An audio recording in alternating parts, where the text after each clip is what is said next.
Bom dia, irmãos, graça e paz. Muito bem, vamos dar início à nossa aula nesta manhã. O tema já está aí em tela para os irmãos orar conosco e aprender por meio da sua palavra, palavra de Deus, aquilo que Ele tem nos reservado a nos ensinar nesta manhã a respeito da queda, a queda do homem que ocorreu. Vamos orar, meus irmãos? Papai do céu, obrigado por essa manhã que o Senhor tem nos concedido, com saúde. Muito obrigado, Pai. Queremos receber do Senhor aquilo necessário, Senhor, para o nosso entendimento, os nossos pensamentos, a nossa razão, ó Deus. Queremos exercer a nossa fé diante do Senhor, ó Pai, para que possamos aprender através da Tua palavra aquilo que o Senhor tem a nos ensinar nesta manhã, ao ler porções da Tua palavra que vão trazer luz a esse ensino, Pai, e que Teu Espírito Santo, Pai, haja livremente no nosso meio, nos capacitando e nos convencendo do pecado, da justiça e do juízo. Capacita-me na instrumentalidade, Deus, da Tua palavra e que eu seja simplesmente um canal de bênçãos para os nossos irmãos, para mim mesmo, naquilo que o Senhor tem a nos ensinar nesta manhã. Humildemente rogamos a Ti a Tua misericórdia, a Tua graça, e em nome de Jesus Cristo. Amém.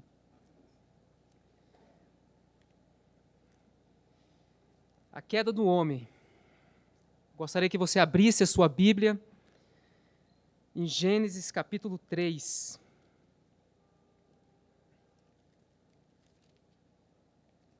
A gente vai ler alguns versículos desse relato, dessa narrativa da queda do homem ali no jardim do Éden, Adão e Eva. Gênesis capítulo 3. Acompanhe a leitura aí na sua Bíblia.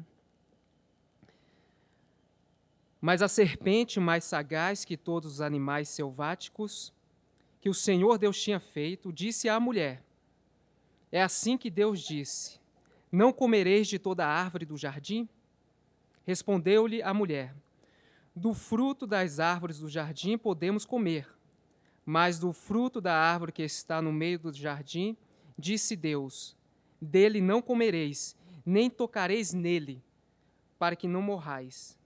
Então a serpente disse à mulher: É certo que não morrereis, porque Deus sabe que no dia em que dele comerdes, se vos abrirão os olhos, e como Deus sereis conhecedores do bem e do mal.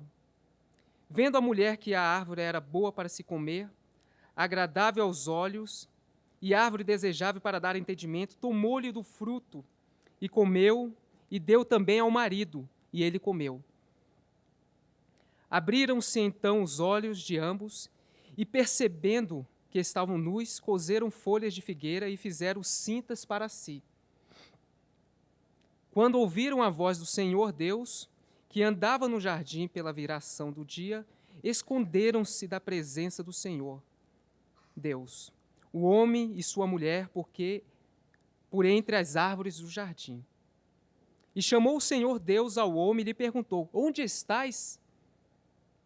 Ele respondeu: Ouvi a tua voz no jardim, e porque estava nu, tive medo e me escondi.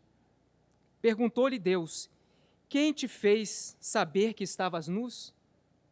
Comeste da árvore de que te ordenei que não comesses? Então disse o homem: A mulher que me destes por esposa, ela me deu da árvore, e eu comi. Disse o Senhor, Deus à mulher: Que é isso que fizeste? Respondeu a mulher: A serpente me enganou, e eu comi. Então o Senhor Deus disse à serpente: Visto que isso fizeste, maldita és entre todos os animais domésticos, e os és entre todos os animais selváticos. Rastejarás sobre o teu ventre, e comerás pó todos os dias da tua vida. Porém, inimizade entre ti e a mulher, e a tua descendência.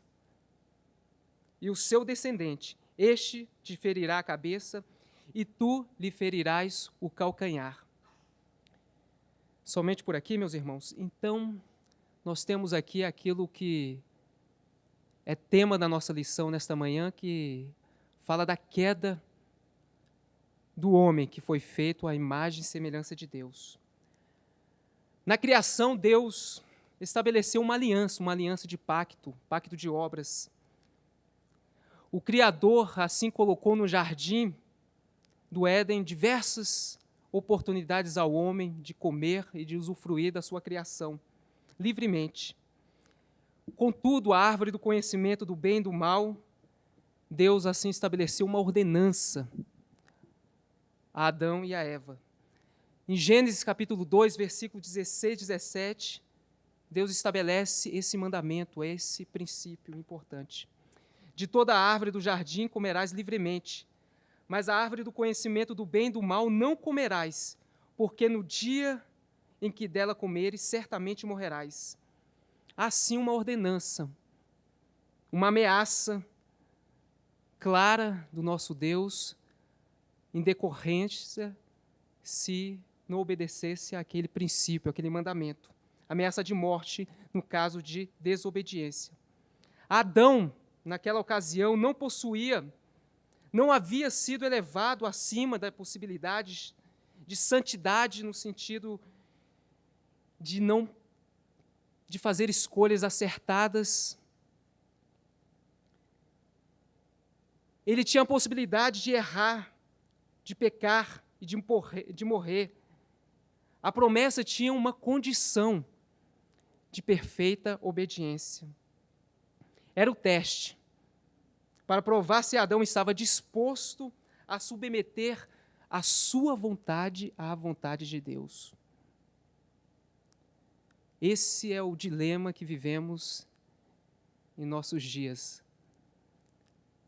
A palavra de Deus nos afirma, no princípio Deus criou todas as coisas e criou o homem e a mulher, a sua imagem e semelhança. Adão e Eva tinham em suas mãos a oportunidade, e que nós temos também em nosso tempo, de nos relacionarmos com Deus plenamente, livremente, por meio da sua palavra, que é boca de Deus falando aos nossos corações. Deus andava, pairava durante as manhãs, as tardes, compartilhando, conversando livremente, se relacionando com Adão e com Eva, dando a ele a oportunidade de usufruir dessa presença maravilhosa, desse relacionamento puro e santo. Mas Deus, nos seus decretos, na sua soberania, estabeleceu um teste ali a Adão e a Eva. E esse teste deveria encontrar morada, no nosso coração, guarida no nosso coração de obediência aos mandamentos do Senhor. E a morte se estabeleceu a partir desse pecado de desobediência. A morte significa, basicamente na Bíblia, separação. Ao pecar, o homem separou-se de Deus. Morreu espiritualmente. É isso que, pela sagacidade da serpente, tentou induzir Eva num primeiro momento. Ele disse que você não morrerá. Mentira. Você vai viver, você vai conhecer, vai abrir os olhos no conhecimento do bem e do mal.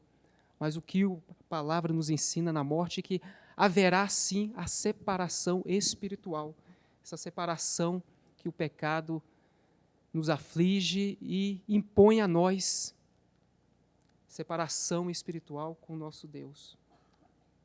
E as sementes, e o fruto desse pecado, a gente sofre hoje, dia após dia, nesse combate diário de confrontar a nossa vontade à vontade de Deus, que está plenamente manifestada em sua palavra.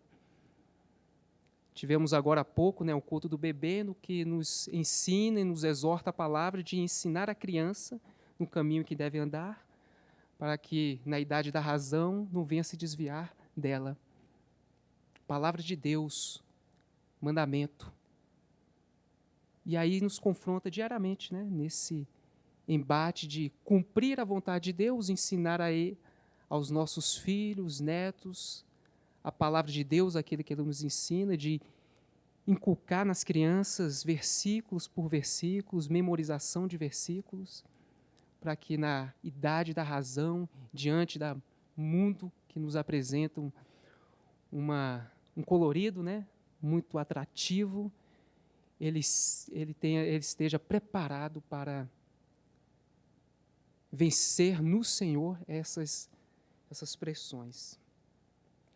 O apóstolo Paulo nos ensina que por uma só ofensa veio o juízo sobre todos os homens para a condenação. Romanos 5, versículo 18.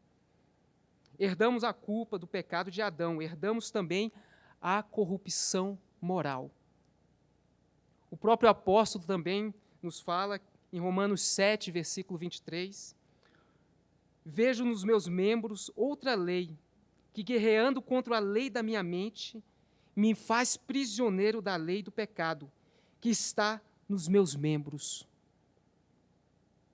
Também Romanos capítulo 7, versículo 15 e 19, porque nem mesmo compreendo o meu próprio modo de agir, pois não faço o que prefiro, e sim o que detesto.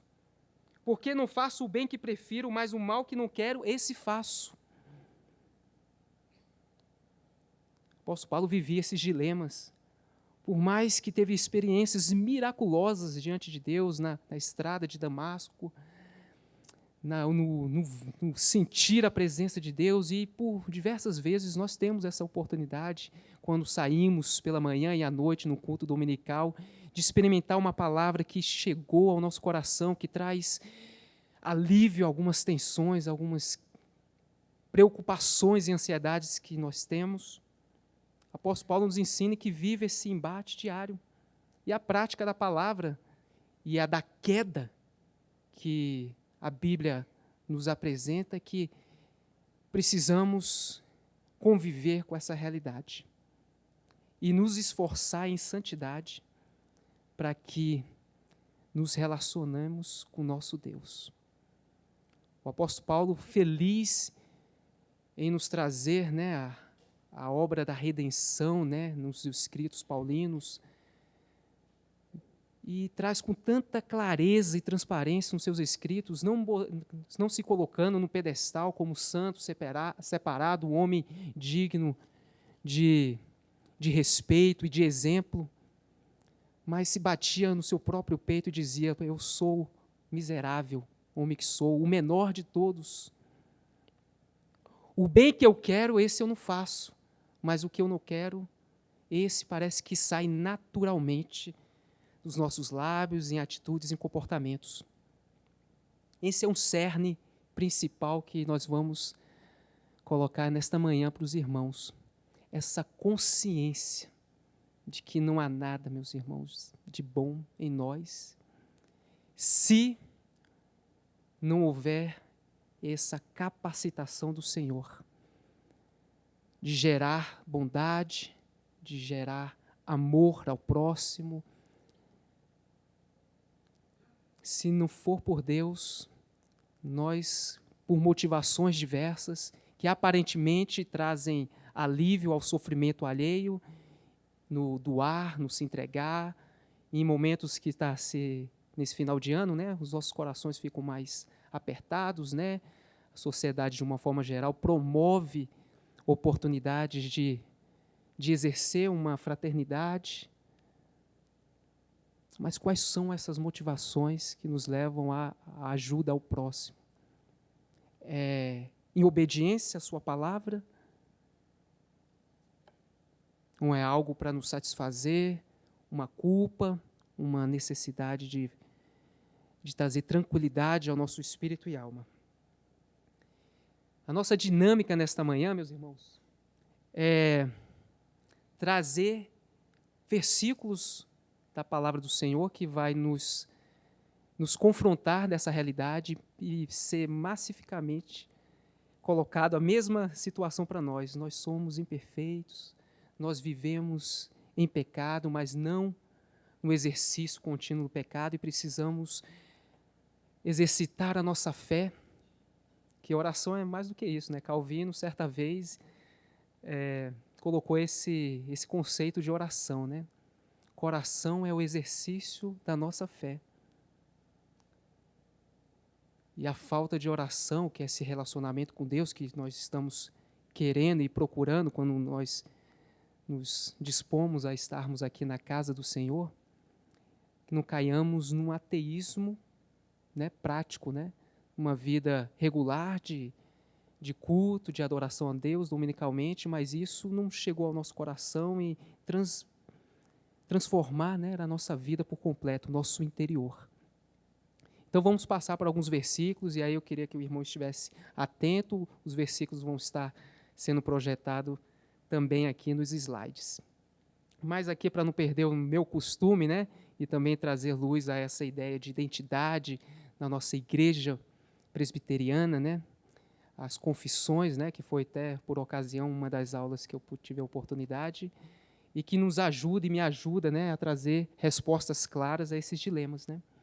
As confissões de fé de Westminster. E aí está uma porção trazendo um pouco desse significado do que se trata a queda, né? Nossos primeiros pais, seduzidos pela astúcia e tentação de Satanás, pecaram ao comer o fruto proibido. Segundo seu sábio santo conselho, foi Deus servido permitir este pecado deles, havendo determinado ordená-lo para sua própria glória. Por este pecado, eles decaíram de sua retidão original. Estamos falando aqui do texto especificamente, Gênesis relatado, né? E da comunhão com Deus. Perderam, né? Essa morte espiritual, perderam a comunhão de Deus. Não perderam a vida, mas perderam a comunhão com Deus. E assim se tornaram mortos em pecado, inteiramente corrompidos. Palavra importante, expressão importante para nós entendermos aquilo que falamos também aqui em umas aulas passadas, da natureza do homem, como ele é constituído, né?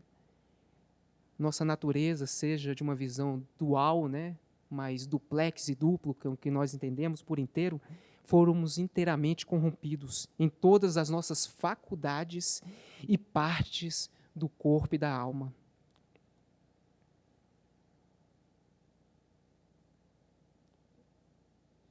Então, eu queria que você também acompanhasse esses versículos. Salmo capítulo 62, versículo 9, nos diz assim: somos vaidade, são os homens plebeus, falsidade os de fina estirpe, pecados pesados em balança, eles juntos são mais leves que a vaidade. Somente vaidade. Os primeiros homens foram criados por Deus. Adão e Eva foram criados por Deus, certo? E em sua queda, arrastou-se todas as suas faculdades morais a uma corrupção tão profunda que os seus pensamentos, as suas atitudes não geram mais o bem, não geram mais algo digno de adoração ao nosso Deus. Vaidade, essa expressão que está aqui em Salmo capítulo 62, somos vaidade, vem do termo hebraico evel, que nos fala e nos traz luz a respeito de vapor, de fôlego, sem valor, algo que é passageiro. E às vezes, quando a gente estabelece isso na nossa prática diária, né, de vida cristã, quando estabelece algo que é passageiro, que é uma simples adaptação de modismo, de cultura, e aí a gente normalmente se aplica isso, né, às imaturidades, né, da vida, né, que nós temos e aos mais novos. E isso daí que você está procurando é vaidade. É algo sem valor. É tipo como um vapor, passa rapidamente. Idolatria é vaidade.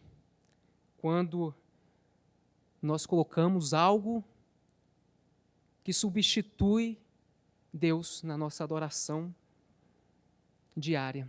Aquilo que na nossa cultura se materializa dentro de uma religião específica, de um culto formal de adoração a ídolos, de de pedra, de bronze, de porcelana, mas não, idolatria é muito mais que isso. É aquilo que está no nosso trono, né, o trono do coração, em vez de ser ocupado por Deus Todo-Poderoso, é aquele ídolo, é aquela vaidade, é aquele bem-estar, aquela satisfação, de uma forma geral.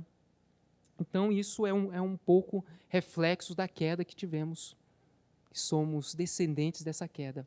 Essa vaidade, né, essa procura de procurar identidade, significado no nosso falar e nosso agir, e felicidade que o mundo nos apresenta, e a palavra é contra a cultura.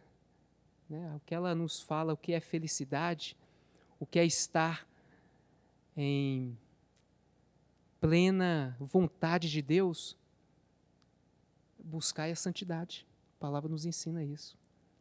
Quer ser feliz? Busca a santidade, busca estar próximo de Deus, busca se relacionar com Deus diariamente. Um outro versículo que nós temos, que vai trazer luz a essa questão da queda e essa imagem de Deus que foi corrompida após a queda. Obscurecidos de entendimento, alheios à vida de Deus, por causa da ignorância em que vivem pela dureza do seu coração. Efésios 4, versículo 18. Antes de pecar, Adão tinha uma genuína compreensão a respeito do que era Deus, das suas ordenanças. Viveu bastante tempo. O texto bíblico é de um versículo para outro, aparentemente pode ser uma coisa assim de uma tarde para uma manhã, mas não, eu imagino e acho que o relacionamento de Adão e Eva com Deus foi algo de muitos anos, 1000 anos para Deus, né? Pode ser um dia, né? Nós vimos em uma certa ocasião que a palavra nos ensina. Então você imagina quanto tempo Adão teve a oportunidade de se relacionar com Deus, até que a palavra nos ensina, em Gênesis também, que ele deu nome a todos os animais. Você vê que o tempo foi bem grande, né? Você imagina todos os nomes de todos os animais, né? Répteis, as aves de uma forma geral, e Adão deu nome a todos esses animais. Então, quanto tempo Adão teve oportunidade e usufruiu desse relacionamento e dessa compreensão genuína a respeito de Deus. Contudo, meus irmãos, após a sua rebelião, ele ficou privado dessa verdadeira luz, da presença de Deus, e ficou numa tremenda escuridão. Essa é a nossa condição após a queda. Nós estamos em plena escuridão. Vamos ter 2 momentos aqui, meus irmãos. Vamos ter um momento aqui de reflexão, de introspecção, de mexer um pouco aqui com o nosso interior, mas, graças a Deus, nós temos o efeito restaurador. Um segundo momento de versículos que vamos ter, de trazer qual foi a solução dada por Deus em relação a essa queda do homem. Um outro versículo que nós temos, Efésios capítulo 2, versículo 1. E ele vos deu vida, estando vós mortos nos vossos delitos e pecados. Nós estamos mortos. É uma condição que a queda trouxe à humanidade. A morte e a escravidão. Um estado de morte é um estado de alienação, em que a alma subsiste em relação a Deus. Ele vive por suas próprias vontades e desejos. Ele não se relaciona mais com Deus, não tem interesse em se relacionar com esse sobrenatural, com Deus. E quando ele procura por algum benefício. O homem natural procura o transcendente, procura o espiritual em decorrência de um benefício, de uma culpa, de uma incompreensão do que significa a sua vida. E sua vida simplesmente é para adorar e glorificar a Deus. É isso que nos embates e debates que nós temos no dia a dia com os nossos amigos, colegas, parentes que não conhecem a Cristo Jesus, é que a procura incessante de satisfação e de felicidade estão nas coisas aqui terrenas, e quando há um espaço para procurar o algo sobrenatural é justamente para trazer alívio a alguma culpa, alguma ansiedade, alguma preocupação. E, na realidade, o que Deus quer de nós é que nós retornemos ao princípio, à imagem original, que fomos criados à imagem e semelhança de Deus, plenamente habilitados à adoração ao nosso Deus. Qual é o fim principal, único do homem? Adorar a Deus. E como o fazemos no nosso dia a dia? Ouvindo o nosso coração, as nossas necessidades, ou compreendendo que nós precisamos realmente de Deus a todo momento nas nossas vidas? Romanos, eu queria que você abrisse sua Bíblia, Romanos capítulo 1, não está aqui projetado. Romanos capítulo 1, verso 21. Porquanto, tendo conhecimento de Deus, não glorificaram como Deus, nem lhe deram graças, antes se tornaram nulos em seus próprios raciocínios, obscurecendo-se-lhes o coração insensato. O coração do homem é um coração insensato. Ele desdenha dos princípios morais e piedosos de Deus. Ele não compreende, os seus olhos estão obscurecidos. A queda trouxe à humanidade uma cegueira espiritual. Não há compreensão, não há esforço humano que o homem faça, não há boas ações que o homem promove e realiza para compreender a Deus, os seus desígnios, a sua vontade, e para acreditar alguma coisa, se é possível, né? Não é possível acreditar nada, mas no sentido de acreditar a vida eterna, algo, um benefício para não sofrer. Onde estão as nossas motivações? Onde está o nosso coração? Como Adão e Eva, sim.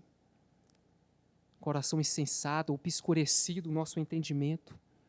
Se não houver essa capacitação espiritual, essa vocação, essa regeneração, e que nós respondamos a isso através da fé e do arrependimento. Não há possibilidade.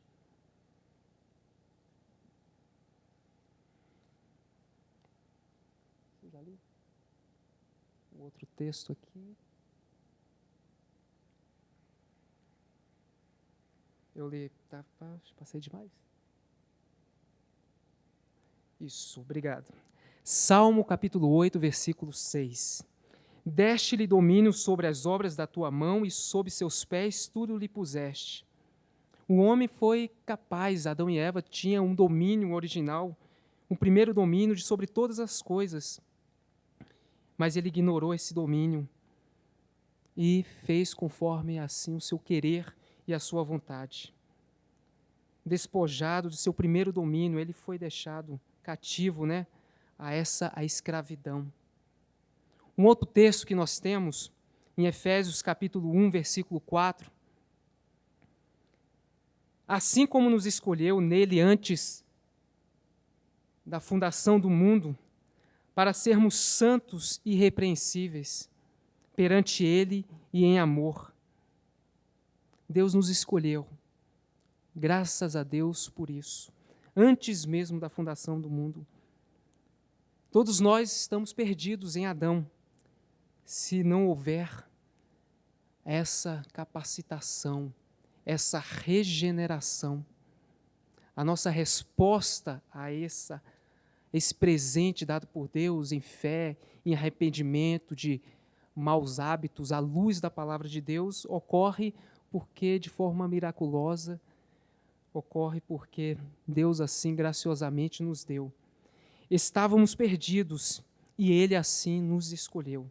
Todos nós estamos perdidos em Adão. Um outro texto, Salmo capítulo 51, verso 5.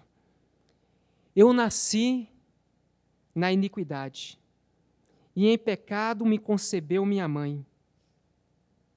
Eu nasci assim. É difícil compreender, principalmente agora que tivemos as crianças, né, sendo colocadas, né, uma criança inocente, pura, ingênua, mas pecador. Criança, sim, é uma coisa que passou. A palavra nos afirma isso. Nós cumpramos e entendamos, não racionalmente, porque não tem como atribuir, né, a uma criança, né, os resultados de um pecado, de atitudes, até porque a criança vive, né, numa inocência, vive numa pureza. Mas sim, nós nascemos em pecado, meus irmãos. Nós precisamos de Deus a todo momento nas nossas vidas. Não teremos, né, uma ideia adequada desse pecado, desse domínio do pecado, a menos que nos convençamos dele como algo que se estende a cada parte da alma. Reconheçamos que tanto a mente e o nosso coração humano têm se tornado totalmente corrompidos. É uma cosmovisão diferente, adaptada, que precisamos aplicá-la. Em Romanos também, capítulo 1, versículo 24, por isso Deus entregou tais homens à imundícia. Nunca nada sai do controle do nosso Deus, amém? Esse é o nosso Deus soberano. Nada sai do seu controle. Pelas concupiscências de seu próprio coração, para desonrarem o seu corpo entre si. A responsabilidade é nossa e não de Deus. Tentam, de uma forma geral, atribuir ou dar um conceito razoável do que causou o pecado. O que causou o pecado foi as nossas vontades, os nossos desejos, aquilo que já está implantado no nosso coração e mente. Independe das nossas características e das nossas influências, boas ou criados na casa do Senhor, de geração a geração, nós temos um coração corrompido. As concupiscências do nosso próprio coração. Olhar para Ele, para entender a queda e compreender que nós temos e somos descendentes dessa queda original, é olhar para o nosso próprio coração e fazer uma reflexão sincera em atitudes, comportamentos e motivações daquilo que gera no nosso coração. É algo que vem e nasce de Deus? Confesso aos irmãos que, se não for por Deus, não tem significado.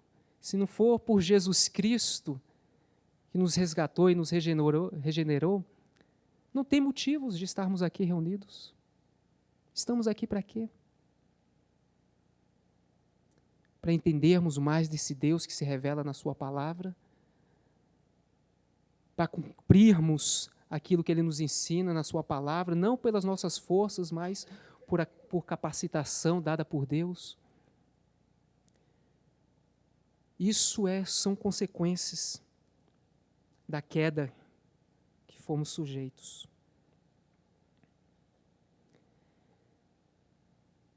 Em Efésios capítulo 2, versículo 2,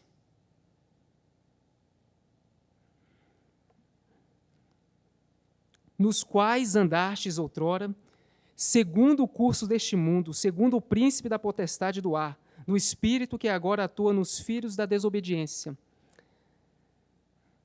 As cartas paulinas foram escritas para igrejas, para crentes em Cristo Jesus, pessoas regeneradas como nós, salvas por Cristo.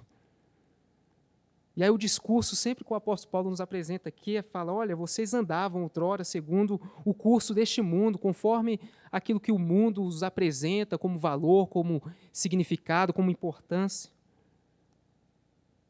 Como os filhos da desobediência. Como um reino que se instalou nesse mundo depois da queda, que é um reino, entre aspas, parasita, que quando a gente vê a palavra do Senhor nos falando que o mundo jaz do maligno, é que o mundo vive esse reinado parasita que tenta, né, abafar o reinado de Deus, as coisas de Deus, distorcer a criação de Deus, falando não, que Deus não criou todas as coisas. Isso foi fruto e ocasionado pelo Big Bang da vida, pela evolução, por uma série de outros argumentos. Esse reino parasita tenta obscurecer o nosso entendimento da sua palavra, da sua revelação. O pecado não foi algo peculiar a um certo grupo de pessoas, algumas pessoas que são mal de índole, de natureza, ou pelas suas obras, suas práticas, a gente tenta apontar o dedo e falar, nossa, essa pessoa não tem Deus no coração. Há tanta maldade nesse coração. A gente vive num país que tem esses problemas, né? Nós vivemos questões cruciais, né, básicas de segurança, de questões morais e éticas, e aí a gente aponta o outro com tanta facilidade no sentido, é um homem corrompido, um homem que não tem Deus no coração.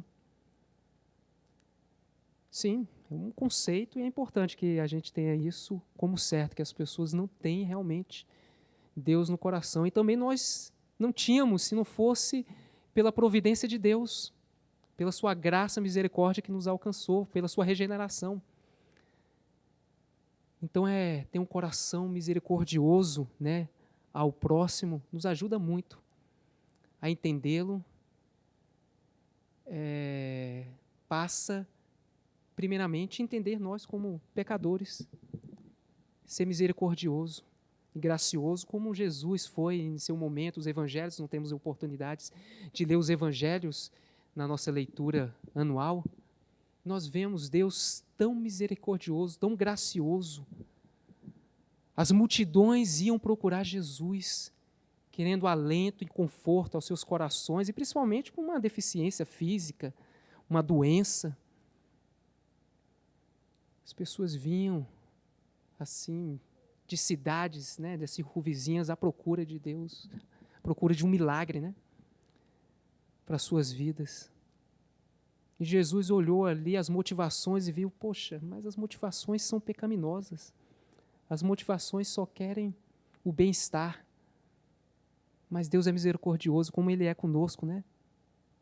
Quando nós saímos daqui e já nossa mente já se preocupa com o dia de amanhã, com os problemas, com o filho, com esposa, esposo, problemas familiares, problemas no trabalho, e nós já desligamos. Parece que é uma chave, sabe, pastor? Estamos aqui on, né? 100%.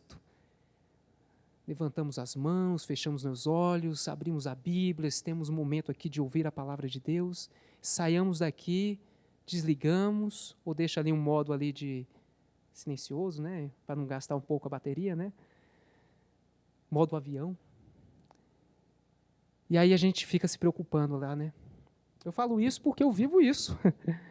Eu vivo isso, meus irmãos, sou prova viva disso, dessa luta diária, que eu vivo essas tensões e procuro me policiar e chegar, Deus, o Senhor é soberano, o Senhor é amoroso, cuida das nossas vidas.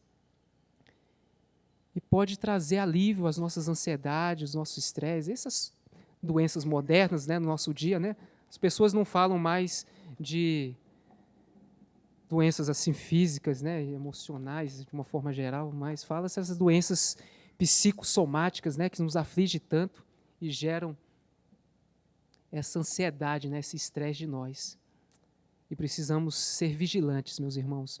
Por isso que eu falei inicialmente, não estava no nosso contexto aqui, mas eu acho que é fundamental entendermos essa questão da nossa natureza, esses efeitos da queda que nós somos sujeitos. É que nós precisamos urgentemente de nos relacionarmos com Deus em oração, de exercitarmos a nossa fé. E a fé é algo que é do invisível, né? Não se comprova, não se testa por hipóteses. Não, fé é você estabelecer ali uma relação com Deus, demonstrando assim, olha, primeiro já não sei nem orar, Senhor. Preciso da sua graça e misericordiosa, porque eu vou encher o Senhor de tantas questões da minha mente aqui. Eu quero me calar e ouvir a tua voz, para que o Senhor me dê tranquilidade, para que o Senhor me dê tranquilidade, para que o Senhor me dê as capacitações necessárias para eu educar os meus filhos na tua presença, para que eu possa responder com temperança, responder com amabilidade, com graciosidade, com bondade, aquele meu amigo e colega que está me atacando verbalmente em alguma situação e eu posso agir. E é difícil, meus irmãos, somente por meio de Cristo Jesus, em oração, podemos ter essa possibilidade. Um outro texto em Efésios 4, versículo 17. Isto, portanto, digo e no Senhor testifico, que não mais andeis como também andam os gentios, na vaidade de seus próprios pensamentos. A razão humana, meus irmãos, nós vivemos esse embate em busca de uma verdade. As pessoas querem buscar uma verdade, são legítimas, uma verdade que aparentemente cumpra alguns requisitos morais, éticos, legais que vivemos na nossa sociedade. Mas o fato concreto que a depravação da nossa natureza após a queda nos impedem de termos com clareza essa verdade de Deus.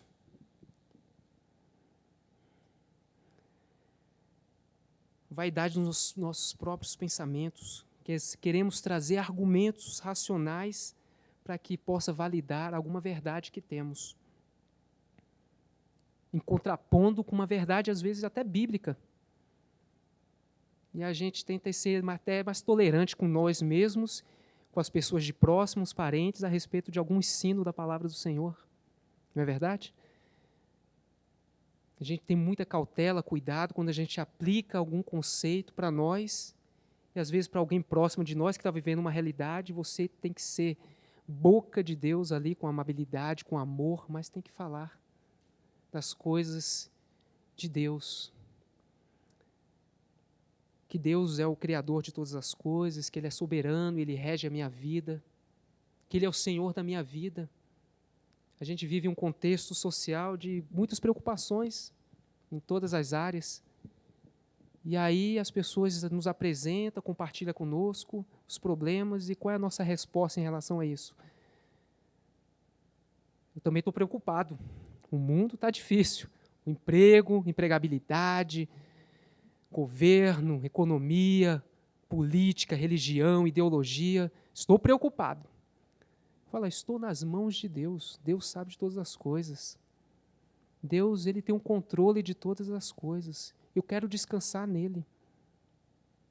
Ele olha para você assim, ixi, esse daí está meio alienado, tá com parafuso a menos. Porque a verdade, a razão humana quer achar harmonia com você, né, dentro do argumento, né? Faz um argumento racional de uma verdade, você apresenta assim algo totalmente lógico e racional. Deus tem o controle de todas as coisas. Deus é soberano. Não é mais diante de um problema, de um problema de saúde, Deus é soberano. Aí como explica isso? Não, explicar é difícil. Não dá para explicar, dá para viver isso. E como você vive isso? Pois é, eu vivo... Pois é, e quando chega esse momento, eu tento parar um pouquinho, refletir, orar, me relacionar com Deus, pedir a Deus, a Ele, tranquilidade, forças para suportar, como o apóstolo Paulo suportou, né? Diante de várias situações, como o próprio Jesus nos ensina que suportou. Jesus foi tentado 40 dias, 40 noites, como homem, e suportou todas as coisas. Ah, mas é porque ele era divino. Não, ali é homem, Deus homem. Ele suportou para nos ensinar que é possível. Nós trazemos uma resposta a esse mundo caído que vive nessa natureza após a queda pecaminosa. E nós temos a oportunidade de trazer luz e esperança às pessoas que nos rodeiam.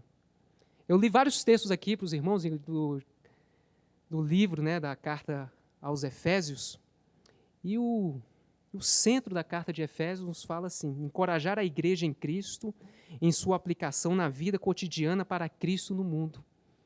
O apóstolo Paulo, a ensinar a escrever a carta de Efésios aos irmãos, eles tinham o objetivo de encorajar. como encoraja falando das suas deficiências, da sua situação, né? É meio contraditório, né? Eu quero te encorajar, meu irmão, falando que você precisa de Deus. Eu quero te encorajar falando que você tem uma natureza pecaminosa. E sem Deus não tem solução. Mas é isso que a carta de Efésios nos ensina. O apóstolo Paulo queria encorajar ele. Vocês estão obscurecidos em seu entendimento. Vocês estão corrompidos. Vocês, por outrora, eram filhos da desobediência. Não, Paulo, assim não dá. Eu preciso de motivação, eu preciso de uma palavra assim, de para cima. Mas às vezes nós precisamos, e acho que quase todo sempre nós precisamos entender qual é a condição nossa e que precisamos 100% de Deus, para que Ele traga a sua alegria, a sua paz que excede todo esse entendimento do mundo. Esse foi o primeiro aspecto aqui que passamos aqui, meus irmãos, essa condição do homem após a queda e quais são os seus efeitos práticos. Se resume em uma só palavra: pecado, somos pecadores, lutamos contra essa natureza dia após dia, somos regenerados, graças a Deus, louvado seja o Senhor. Vivemos em um processo de santidade, buscando a Deus, nos corrigindo, sendo exortados pela sua palavra, sendo corrigidos, uma palavra de um irmão mais maduro. E assim nós nos caminhamos uma vida cristã.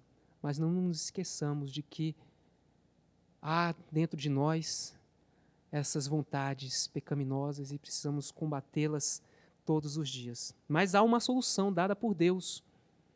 Há uma restauração que foi nos concedida por Deus. Lá em Salmo, capítulo 32, versículo 1, nos ensina: bem-aventurado aquele cuja iniquidade é perdoada, cujo pecado é coberto. Glória a Deus por isso, né? Bem-aventurado, mais do que feliz, é aquele, somos esse povo eleito, privilegiado de estarmos aqui, que por mais dessa condição que nós nos apresentamos aqui, nós temos essa alegria no Senhor, em que Ele pagou a dívida, Ele pagou a ira de Deus, o pecado nosso é coberto pelo sangue de Cristo Jesus. Deus nos trata com misericórdia. Há uma nova aliança que nos reconcilia. Nesse mesmo texto de Salmo 32, no versículo, fala dessa nova aliança que nos reconcilia, dessa suficiência que vem de Deus, no versículo 5. Certa ocasião, um irmão em Cristo veio compartilhar uma bênção que ele recebeu, né? E aí ele falou: é um homem que eu testifico e testemunho da sua sinceridade de coração, da sua fé cristã, mas algumas afirmações a gente precisa refletir um pouco. Contexto de uma bênção, de algo que aconteceu na vida dele, e fala: Deus é fiel. Eu fiquei pensando assim, não, Deus é fiel, graças a Deus. Mas assim, a fidelidade de Deus não muda, né? A vontade de Deus não muda. O que muda é o nosso coração, a nossa percepção diante das suas vontades, que está descrita na Bíblia. Isso que muda, né? Essa percepção. Aí a gente fala: poxa, Deus é fiel. E aí eu brinquei com ele falando assim: poxa, Deus é fiel, claro que é. Mas Deus é misericordioso, é gracioso. Por mais que você esteja assim, exuberante diante de uma bênção, mas o sentimento, eu fico pensando assim: poxa, Deus é muito bom. Deus é muito bom e misericordioso para comigo. Porque pela sua misericórdia Ele teve esse cuidado tremendo comigo. A fidelidade de Deus, eu sei que permanece. Ele disse que não vai faltar nenhum pão para os seus. Ele disse que seus filhos são os filhos da herança, do pacto. Eu creio nisso. É a fidelidade de Deus. Mas Deus é misericordioso para conosco, diante de qualquer circunstância que nós temos na vida. Um outro texto, 2 Coríntios 3, versículo 7. E se o ministério da morte, gravado com letras em pedra, se revestiu de glória, a ponto de os filhos de Israel não poderem fitar a face de Moisés, por causa da glória do seu rosto, ainda que desvanecente. Nesse texto fala o ministério da morte, depois, logo em seguida, o ministério da justiça. E aí nós temos aqui a Deus que nos concede esse mistério do Evangelho, que nos reconcilia com Ele. Gravado em letras de pedra, Moisés aqui, apóstolo Paulo cita o texto em Êxodo, onde é apresentado ali por Moisés as pedras, né, da aliança, os mandamentos, e o seu rosto se desfigurou, né, aparecia, né, resplandecente, e o povo com medo daquela glória, né, se afastou, se ficou um pouco receoso. E nós temos livre acesso nessa glória, né, em Cristo Jesus, para curar e para nos trazer o antídoto às nossas maléfias, aos malefícios, né, que tem no nosso coração e na nossa mente. Essa glória de Deus. Deus concede-nos o Evangelho que é poderoso reconciliar-nos com Ele. Em Romanos, capítulo 1, versículo 16, há uma questão prática que nós precisamos, né? Pois não me envergonho do Evangelho, porque é o poder de Deus para a salvação de todo aquele que crê, primeiro do judeu e também do grego. Todos permanecemos, né, mortos à vista de Deus, malditos à vista de Deus, sem o Evangelho. Com o Evangelho, que é o poder de Deus, para o quê? Para a salvação. O Evangelho é para a salvação de todo aquele que nele crer, para que não pereça, mas tenha a vinda eterna, né? O nosso texto áureo da Bíblia, João 3,16. Então essa restauração vem a partir de Cristo Jesus, que é o Evangelho, que é o poder de Deus para a nossa salvação. Em 2 Coríntios, capítulo 3, versículo 18, e todos nós, com o rosto desvendado, contemplando como por espelho a glória do Senhor, somos transformados de glória em glória, na sua própria imagem, como pelo Senhor, o Espírito. Não é algo que acontece como um toque de mágica, mas é algo constante a ser buscado em santidade,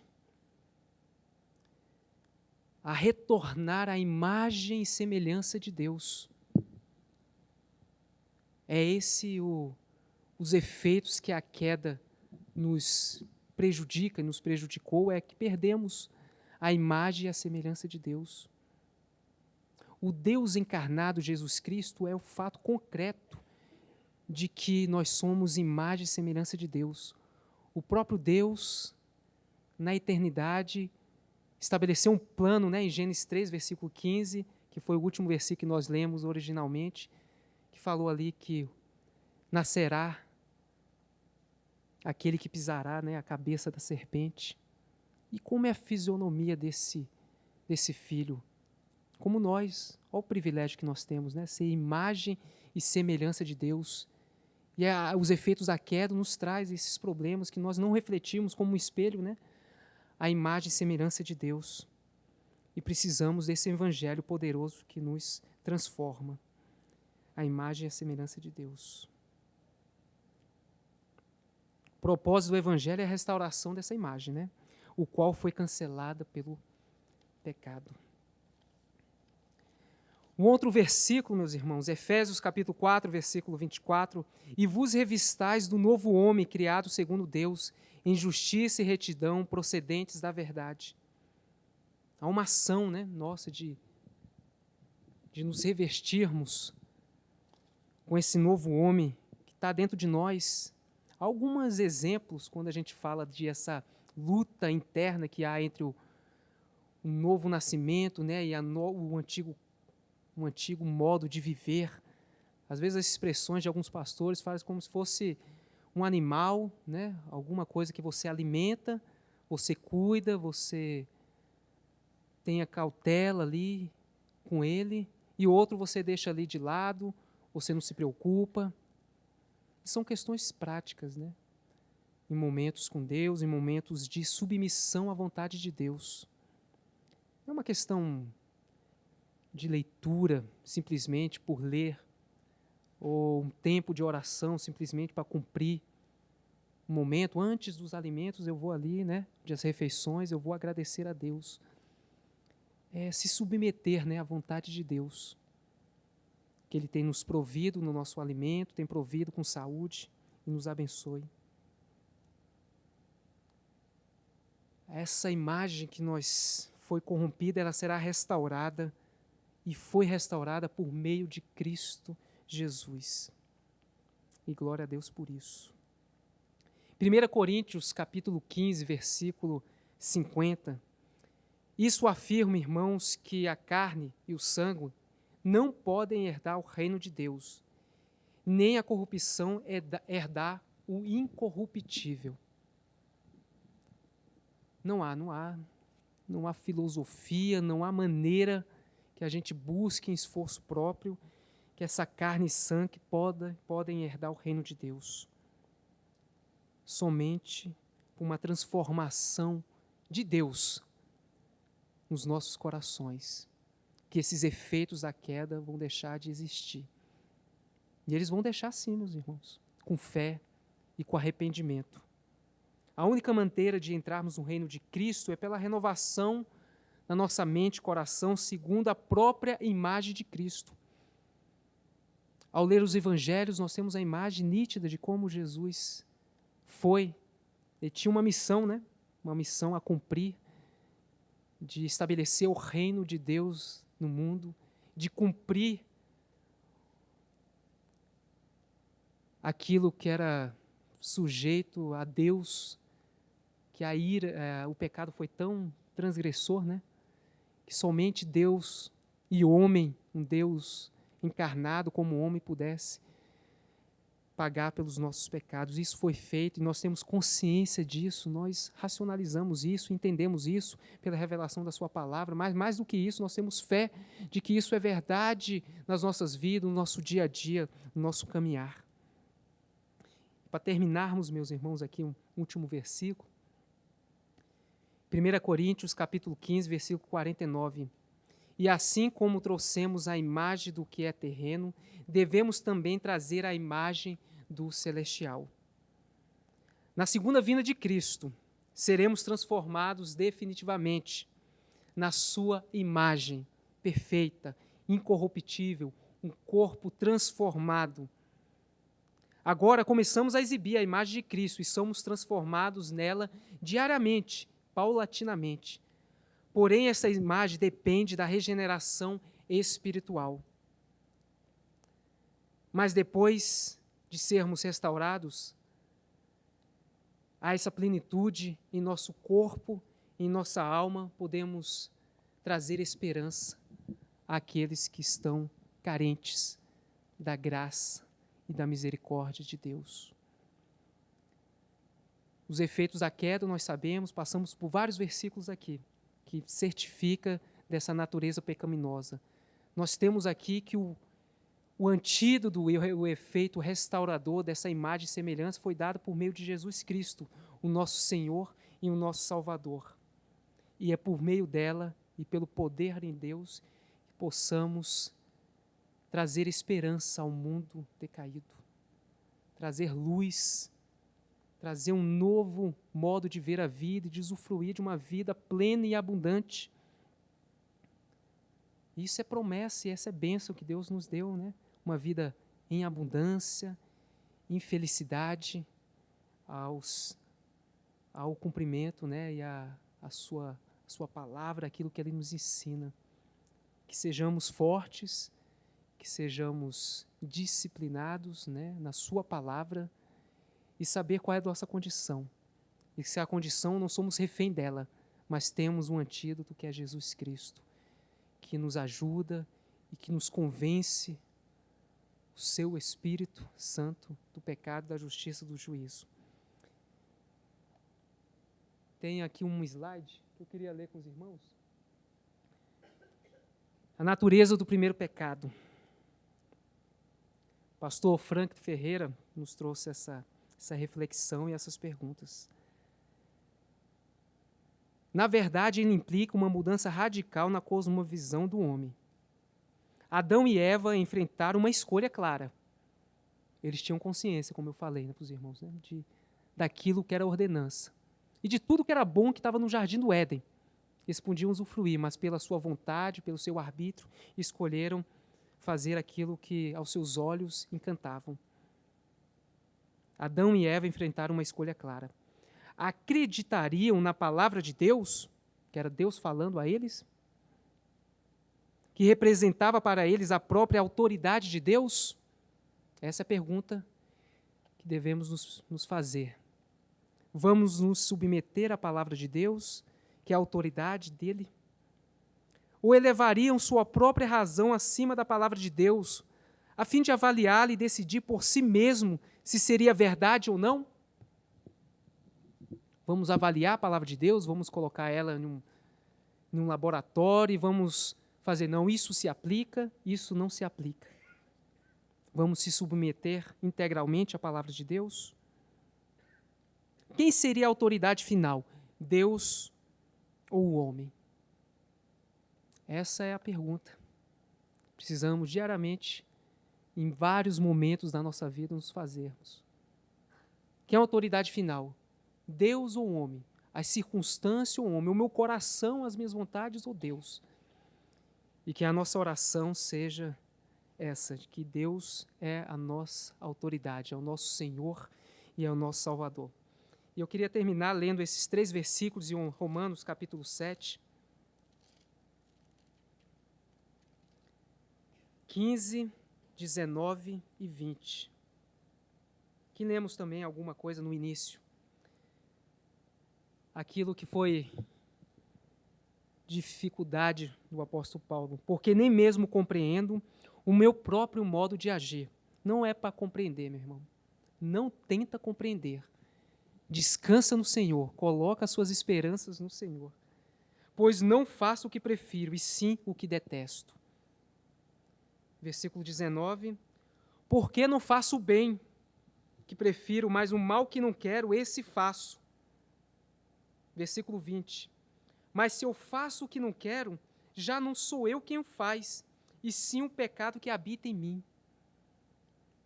Possamos refletir sobre a sua palavra, sobre esse conceito de imagem, né, que foi corrompida após a queda, e o efeito restaurador que temos em Cristo Jesus. Amém, meus irmãos?